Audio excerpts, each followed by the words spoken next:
Hi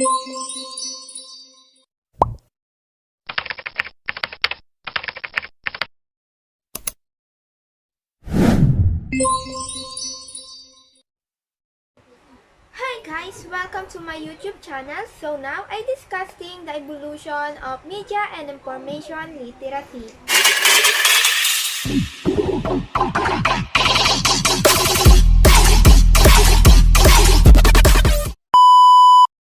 But now I discussing again the meaning of media. Media involves communication channel through which news, entertainment, education, data, or promotions are disseminated. Moreover, media is also designed to reach the mass audience or the majority of the public, hence the term mass media. I know that we are always a reason why media exists, basically to inform mass media and happening to right now. This is the example of how to get information in daily life. First is televisions, radio, magazine, newspaper, and internet, and many more. Actually, media and its impact have been around as far back as humans began to interact with different persons and tribes, interacting countries and creating different methods to communicate, express one's thoughts, and pass knowledge and information. Now, I discuss the different tools that were used in previous eras to historical of communication. First is prehistoric age or tinatawag din nating prehistorical age. Before 170s, people discover fire, develop paper from plants, and forget weapon and tools with stone, bronze, copper, and iron. Example of pre-industrial age is cave painting, also known as pre-artal arts, are numerous printing and engraving found on cave wall or sailing around 3800 BCE. The next one is clay tablets. These were used as a writing medium, especially for writing in uniform, throughout the Bronze Age and will into a Iron Age. Lastly, papyrus. It is the plant and material similar to pig paper that was used in ancient times as a writing surface. So now let's proceed to the second era, which is Industrial Age, 170s to 1930s. People used the power of steam, developed machine tools, established iron productions, and the manufacturing of previous products, including books, through the printing press. The example of industrial age is printing press for mass productions, 19th century. A printing press is the typically used for text. It is the device that applies pressure to the ink surface resting upon a print medium like paper or clothes. Next, telegraphic is used for doing distance communication by transmitting electrical signals over the wire laid between stations.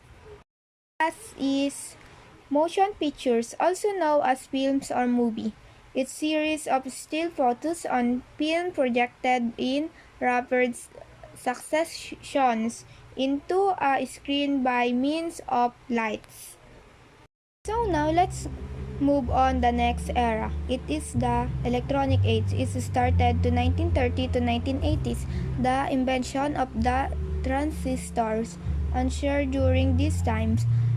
People harnessed of power the transistor that led to the transistor radio, electronic circuit, and the early computer. Moreover, it is the age-long distance communication become more efficient. That era was dubbed as the age of inflations. The example of electronic age is transistor radios is the small of portable receiver that use transistor-based circuitry.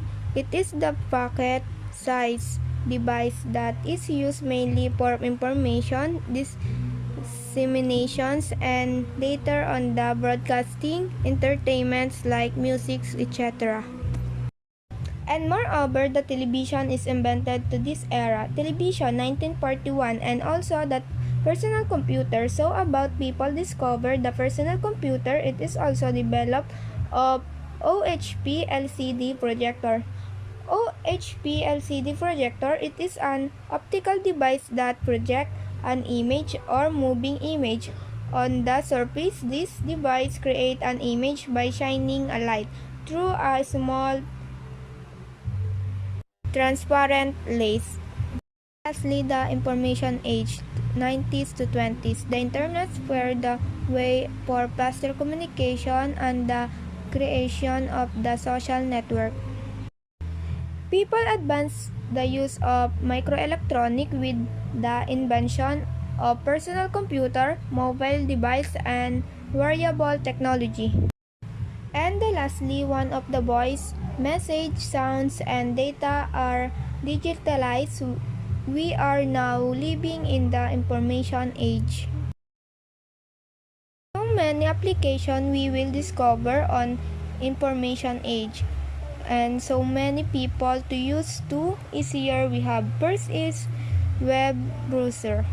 It is the software application to retrieving presentation and traversing information resources on the World Wide Web. For the example we have is Mosaic. It is the discovered on 1993, and we have also have a Internet Explorer. It is discovered on 1995. The second one is blog. Blog is the one of developed this during this time. It is the discussion or informal website published on the World Wide Web, consisting the this create obtain informal diary style text interest or post. The example of blog is Blogspot, developed in 1999, and also have livejournal.com. It's developed on 1999. And the last one is WordPress, developed on 2003. And aside the blog, we all know that social network. This is the online platform which people use to build social relation with other people who share personal or career interests, activities, backgrounds, or real-life connections. The example of social network is Friendster, developed on 2002, and the next one is Multiple, developed on 2003, and the lastly is Facebook, developed on 2004. The most social network we just create are still using in many people right now. And aside blog and social network, and also have a microblog. It is a broadcast medium that exists in the form of blogging.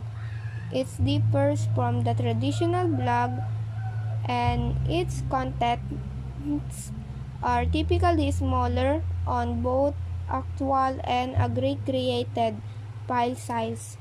It allowed users to exchange small elements of content such as short sentence, individual image, or video links, which may be the major reason for their popularity. The example of microblog is Twitter, in developed of 2006, and the last one is Tumblr, developed on 2007. And next, we also have a video. This is the electronic medium from the recording, copying, playback, broadcasting, and display of moving virtual media. The one of example of video is YouTube, in develop of 2005. Next, we have also augmented reality. a technology that superimposes a computer-generated image on the user view of the reality world, thus providing a composite view. This is the end of video lesson about evolution to media and information literacy. Hope you learned and enjoyed this discussion. See you next videos. Bye-bye!